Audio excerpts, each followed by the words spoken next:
ఈ పంచభూతాలు సృష్టించిన తర్వాత ఆయన ఏం చేశాడంటే వీటన్నిటితోటి ఇక్కడ ముందు ఈ 5 పంచభూతాలు సృష్టింపబడ్డాయి.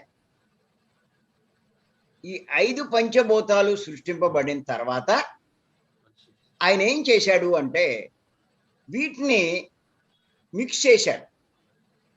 ఈ పంచభూతాల్ని కలిపాడు. ముందే ఏం చేశాడు అంటే ఉత్తి నీటిని తీసుకొని ప్రయోగం చేశాడు.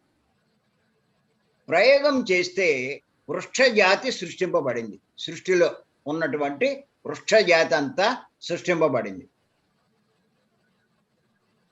దాని తర్వాత ఏం చేశాడు అంటే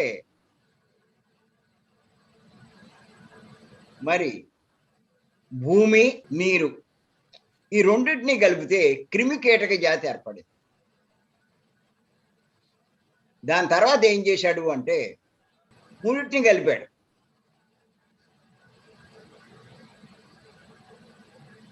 ఏం చేశాడంటే నీరు, అగ్ని, వాయువు మూడింటిని కలిపితే పక్షి జాతి సృష్టింపబడింది. తర్వాత నాలుగింటిని కలిపాడు. భూమి, నీరు, అగ్ని, వాయువు కలిపితే జంతు జాతి సృష్టింపబడింది. ఆఖరిలో ఏం చేశాడంటే ఈ పంచభూతాలు 5టిని కలిపాడు. కలిపితే ఏం జరిగింది అంటే మానవ జాతి సృష్టింపబడింది ఆఖరగా. ఇప్పుడు ఇవన్నీ సృష్టి జరిగినాయి పంచభూతాలతో. మంచి స్థూల రూపాలు తీసుకున్నాయి. కానీ స్థూలం అవుతే శక్తి ఏమి ఉండదు. అలా పడున్నాయంతే. ఆకారాలు తయారైనవి కానీ వాటిలో కదలికలు, చలనము, ఏమీ చైతన్యము ఏమీ లేదు. అందుకే ఏం చేశాడంటే ఆయన తన చైతన్య శక్తిని వృక్షాల్లో కొద్దిగా ప్రవేశపెట్టాడు. చాలా కొద్దిగా. అనంతమైన శక్తి అయింది. వృక్షాల్లో కొద్దిగా ప్రవేశపెట్టాడు. ప్రవేశపెడితే అప్పుడు వృక్షాలు ఏం చేసినాయి అంటే చరించగలిగేవి, కదలగలిగేవి, కానీ చెలించలేకపోయేవి. చెలించగలిగినంత శక్తి దాంట్లో పెట్టల. వృక్షాల్లో చరించగలిగే శక్తి పెట్టాడు, కదలగలిగే శక్తి ఉంచాడు. కానీ ఒక చోట నుంచి ఇంకో చోటుకి వెళ్ళగలిగే శక్తి వృక్షాలకు పెట్టల. అంత శక్తి పెట్టల. తర్వాత ఏం చేశాడంటే క్రిమి కీటక జాతి ఇవన్నీ, పక్షి జాతి ఇవన్నీ, జంతు జాతి ఇవన్నీ, మొత్తం అన్ని జాతులకి ఏం చేశాడు అంటే ఇంకా ఎక్కువ శక్తిని ప్రవేశపెట్టాడు. అంచేత ఈ చరిస్తాయి, చెలిస్తాయి, చరిస్తాయి, చెలిస్తాయి ఈ జంతువులు ఇవన్నీ మొత్తం ఈ జాతి అంతా. అంటే కదులుతాయి, అలాగే ఓ చోట నుంచి ఒక చోటుకి వెళ్ళగలుగుతాయి. కారణం ఏంటి అంటే వృక్షాల మీద ఎక్కువ శక్తి వీటిలో, తన చైతన్య శక్తిని వీటిలో ప్రవేశపెట్టడం వల్ల.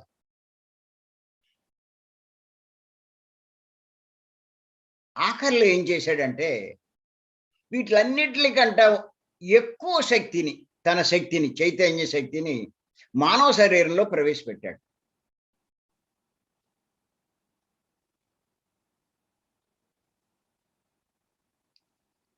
అన్నిటికంటే ఎక్కువ చైతన్య శక్తిని మానవ శరీరంలో ప్రవేశపెట్టాడు. అంచేత వీటన్నిటికంటే ఒక పని ఎక్కువ చేస్తాడు మానవుడు. ఏం చేస్తాడంటే చరిస్తాడు, చలిస్తాడు, ఆలోచిస్తాడు. మానవుడు ఏం చేస్తాడు అంటే చరిస్తాడు, చెలిస్తాడు, ఆలోచిస్తాడు. చూడండి, ఖనిజాల్లో ఏ చైతన్య శక్తి లేదు. దైవం యొక్క చైతన్య శక్తి, ఆ ఆత్మశక్తి దాంట్లో లేదు. కానీ అది దేవుడే. ఎందుకంటే ఆయన నుంచి ఏర్పడిందే కాబట్టి. కానీ వృక్షాల్లో తన చైతన్య శక్తిని కొంత ప్రవేశపెట్టాడు.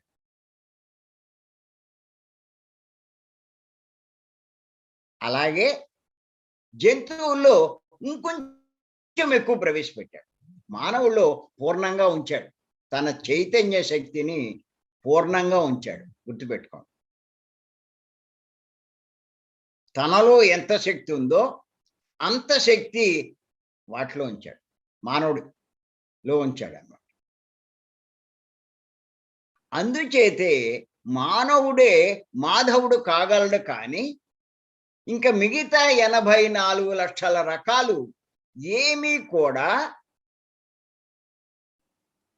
మాధవుడు అంటే దైవం కాగలిగినటువంటి శక్తి వాటికి లేదు. అందుకే పత్రి గారు మనకు చెప్తారు. ఏమని చెప్తారంటే మానవుడులో ఉన్నటువంటి ఆత్మ పూర్ణాత్మ అంటారు. అదే ఏకాత్మ అంటారు. ఏకాత్మ. ఇంకా జంతువుల్లో ఉన్నటువంటి ఆత్మని సామూహిక ఆత్మలు అంటారు.